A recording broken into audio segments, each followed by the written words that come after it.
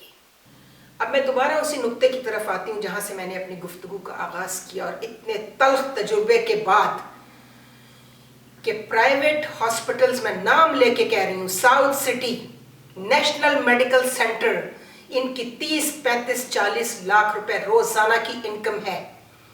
یہ جائیں کورٹ کے اندر، سینکڑوں private hospitals, consultants, physicians, surgeons, ان کے آڈٹ کرائیے پہلے ایف آئی اے اور نیب میں ان کے نام دے کر کہیں کہ ان کے پہنچ جائیں ہاسپٹلز کے اندر، بیٹھیں اور چیک کریں کہ کتنے پیشنٹ آتے ہیں، کتنی فیس جمع ہوتی ہے، کتنے ہاسپٹل چارجز ہوتے ہیں، کتنی کنسلٹنٹ کی فیس ہوتی ہے، اور یہ ٹیکس کتنا دیتے ہیں حکومت کو۔